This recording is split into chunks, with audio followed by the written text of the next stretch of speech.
Bismillahir-Rahmanir-Rahim. In the name of God, the most merciful, the most beneficent. Your Majesties, Your Royal Highnesses, distinguished members of the Norwegian Nobel Committee, dear sisters and brothers, today is a day of great happiness for me. I'm humbled that the Nobel Committee has selected me for this precious award. Thank you to everyone for your continued support and love. Thank you for the letters and cards that I still receive from all around the world. Your kind and encouraging words strengthens and inspires me.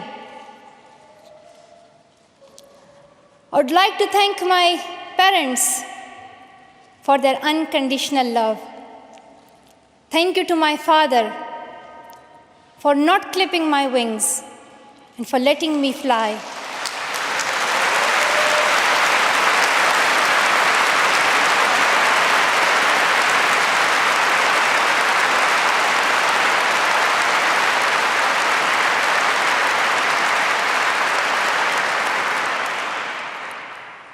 Thank you to my mother for inspiring me to be patient and to always speak the truth, which we strongly believe is the true message of Islam. And also, thank you to all my wonderful teachers who inspired me to believe in myself and be brave. I'm proud. Well, in fact, I'm very proud to be the first Pashtun, the first Pakistani, and the youngest person to receive this award.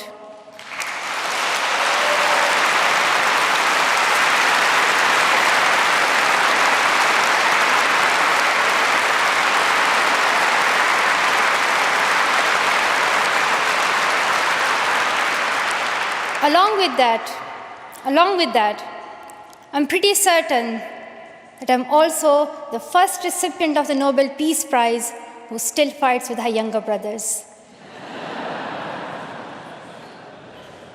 I want there to be peace everywhere, but my brothers and I are still working on that.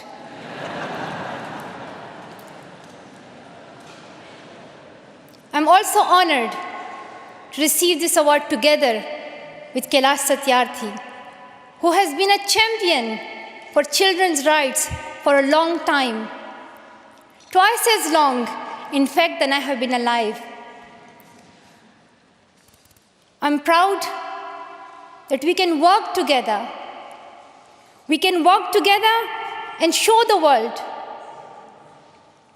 that an Indian and a Pakistani, they can work together and achieve their goals of children's rights.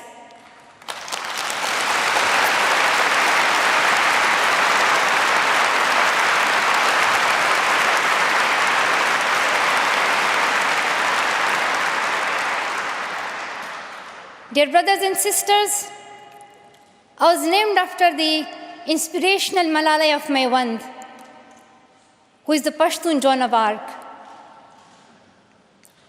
The word Malala means grief-stricken, sad.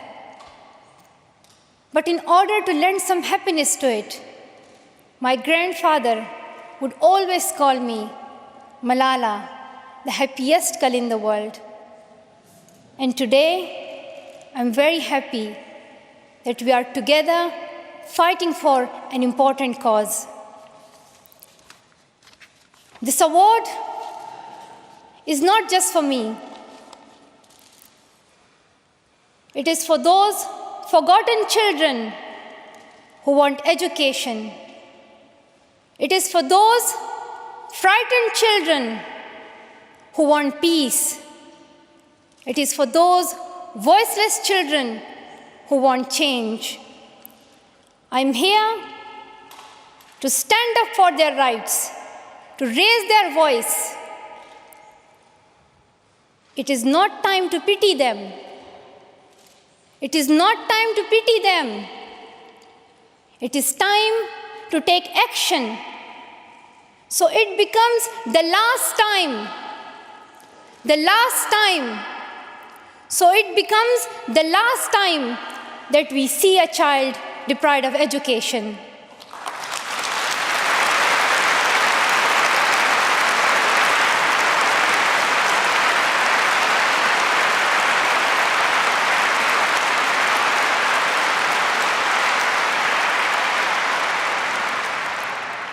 I have found that people describe me in many different ways.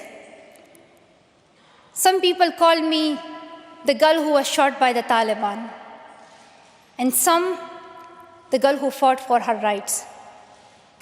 Some people call me a Nobel laureate now. However, my brothers still call me that annoying bossy sister.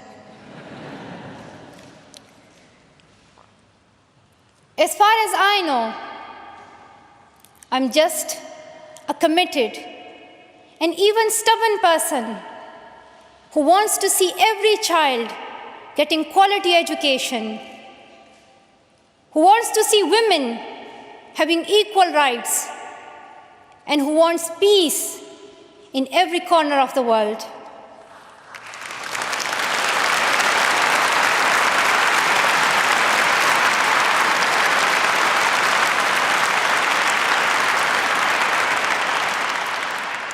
Education is one of the blessings of life and one of its necessities. That has been my experience during the 17 years of my life. In my paradise home, Swat, I always loved learning and discovering new things. I remember when my friends and I would decorate our hands with henna on special occasions. And instead of drawing flowers and patterns, we would paint our hands with mathematical formulas and equations. We had a thirst for education. We had a thirst for education because our future was right there in that classroom. We would sit and learn and read together. We loved to wear neat and tidy school uniforms. And we would sit there with big dreams in our eyes. We wanted to make our parents proud and prove that we could also excel in our studies and achieve those goals which some people think only boys can. But things did not remain the same. When I was in Swat, which was a place of tourism and beauty, suddenly changed into a place of terrorism. I was just 10, that more than 400 schools were destroyed. Women were flogged. People were killed. And our beautiful dreams turned into nightmares. Education went from being a right to being a crime. Girls were stopped from going to school. When my world suddenly changed, my priorities changed too. I had two options. One was to remain silent and wait to be killed. And the second was to speak up and then be killed. I chose the second one. I decided to speak up.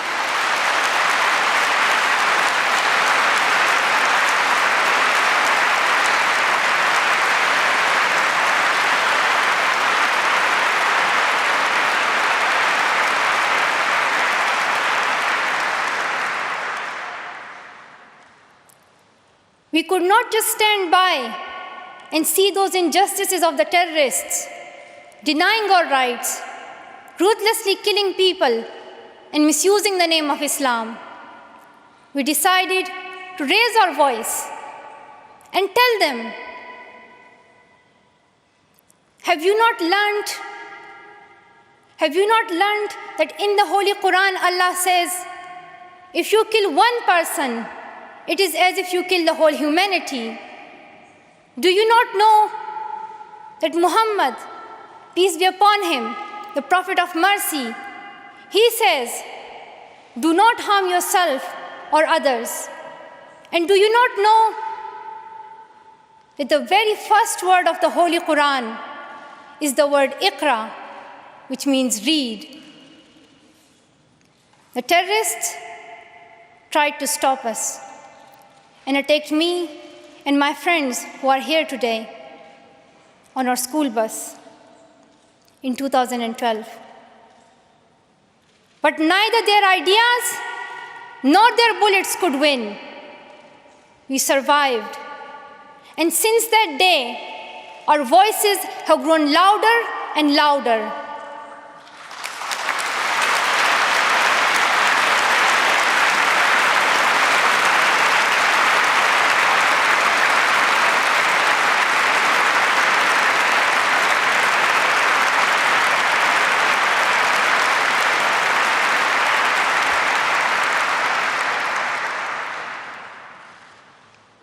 I tell my story not because it is unique, but because it is not.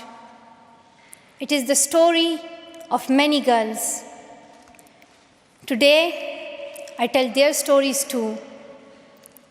I have brought with me some of my sisters from Pakistan, from Nigeria, and from Syria who share this story.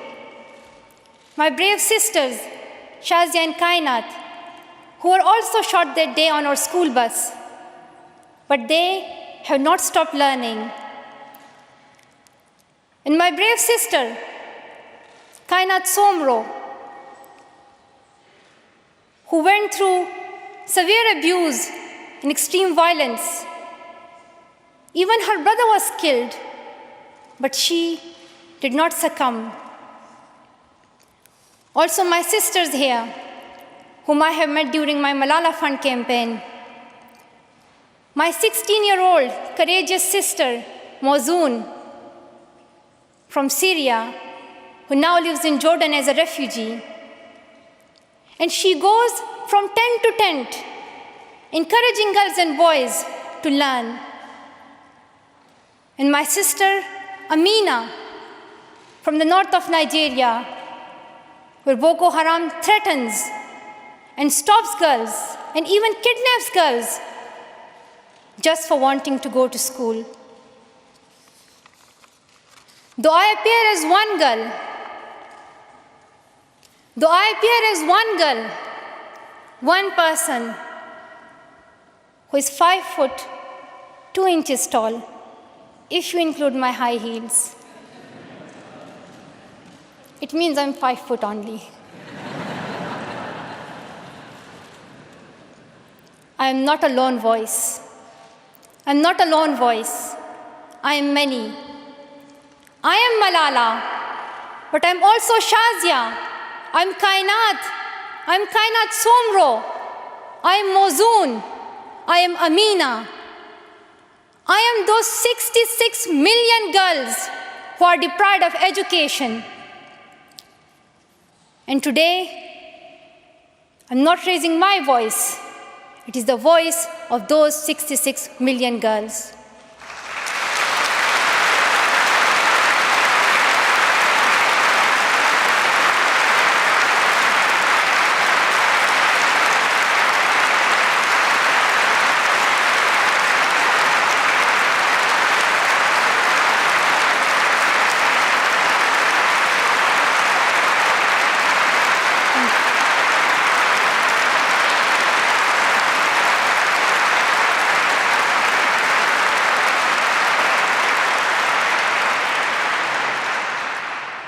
Sometimes people like to ask me, Why should girls go to school?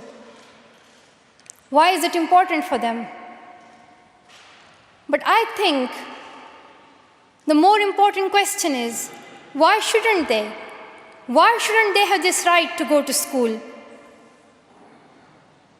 Dear brothers and sisters, today, in half of the world, we see rapid progress and development. However, there are many countries where millions still suffer from the very old problems of war, poverty, and injustice. We still see conflicts in which innocent people lose their lives and children become orphans. We see many people becoming refugees in Syria, Gaza, and Iraq. In Afghanistan, we see families being killed in suicide attacks and bomb blasts. Many children in Africa do not have access to education because of poverty. And as I said, we still see girls who have no freedom to go to school in the north of Nigeria. Many children in countries like Pakistan and India, as Kailash Satyarthi mentioned, many children, especially in India and Pakistan, are deprived of their right to education because of social taboos, or they have been forced into child marriage or into child labor. One of my very good school friends, the same age as me, who has always been bold and confident girl, dreamed of becoming a doctor. But her dream remained a dream. At the age of 12, she was forced to get married. And then soon, she had a son. She had a child when she herself was a child, only 14. I know that she could have been a very good doctor, but she couldn't because she was a girl. Her story is why I dedicate the Nobel Peace Prize money to the Malala Fund to help give girls quality education everywhere, anywhere in the world, and to raise their voices. The first place this funding will go to is where my heart is, to build schools in Pakistan, especially in my home of Swat and Shangla.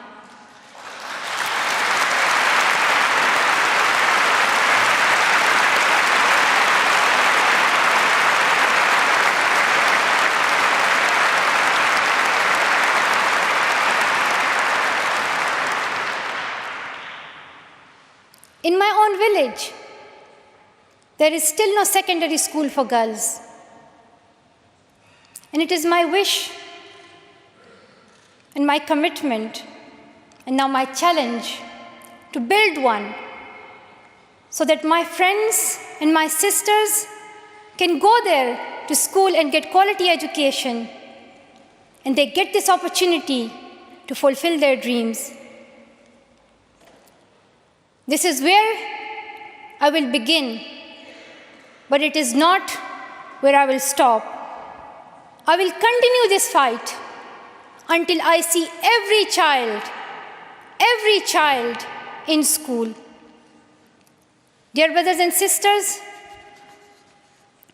great people who brought change, like Martin Luther King and Nelson Mandela, Mother Teresa and Aung San Suu Kyi, once stood here on this stage. I hope the steps that Kailash Satyarthi and I have taken so far and will take on this journey will also bring change, lasting change.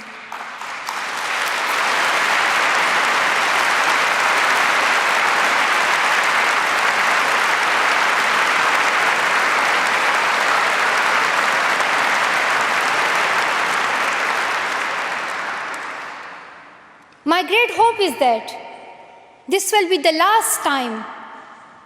This will be the last time we must fight for education. Let's solve this once and for all. We have already taken many steps.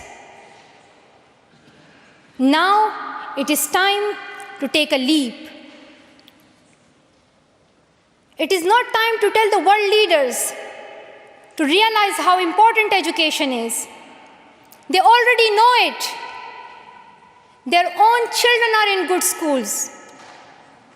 Now it is time to call them to take action for the rest of the world's children. We ask the world leaders to unite and make education their top priority. 15 years ago, the world leaders decided on a set of global goals, the Millennium Development Goals. In the years that have followed, we have seen some progress. The number of children out of school has been halved, as Kailash Satyarthi said. However, the world focused only on primary education, and progress did not reach everyone. In year 2015, representatives from all around the world will meet in the United Nations to set the next set of goals, the Sustainable Development Goals. This will set the world's ambition for the next generations. The world can no longer accept that basic education is enough. Why do leaders accept that for children in developing countries, only basic literacy is sufficient when their own children do homework in algebra, mathematics, science, and physics? Leaders must seize this opportunity to guarantee a free, quality, primary and secondary education for every child.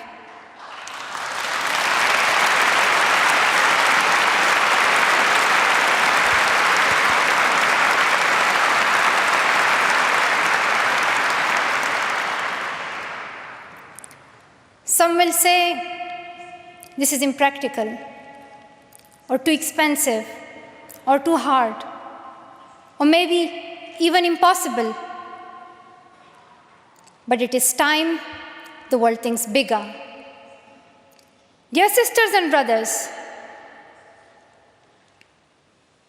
the so-called world of adults may understand it, but we children don't.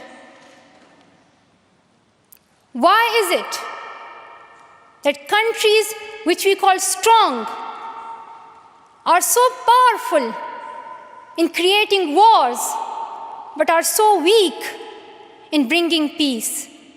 Why is it?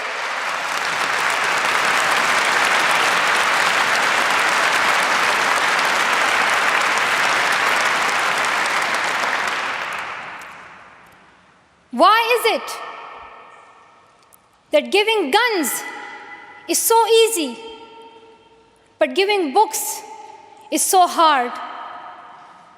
Why is it?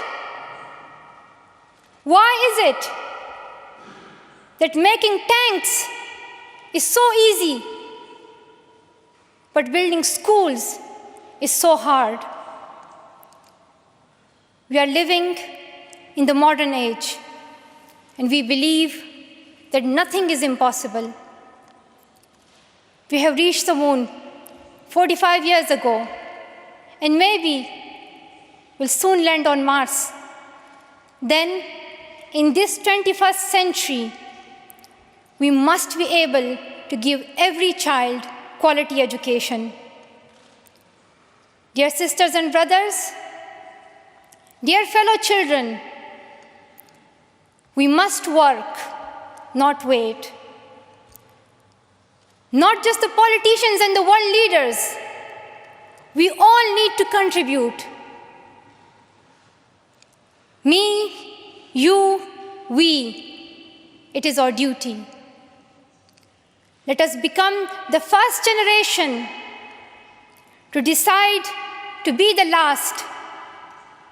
Let us become the first generation that decides to be the last, that sees empty classrooms, lost childhoods, and wasted potentials. Let this be the last time that a girl or a boy spends their childhood in a factory. Let this be the last time that a girl is forced into early child marriage. Let this be the last time that a child loses life in war. Let this be the last time that we see a child out of school. Let this end with us. Let's begin this ending together, today, right here, right now. Let's begin this ending now. Thank you so much. Thank you.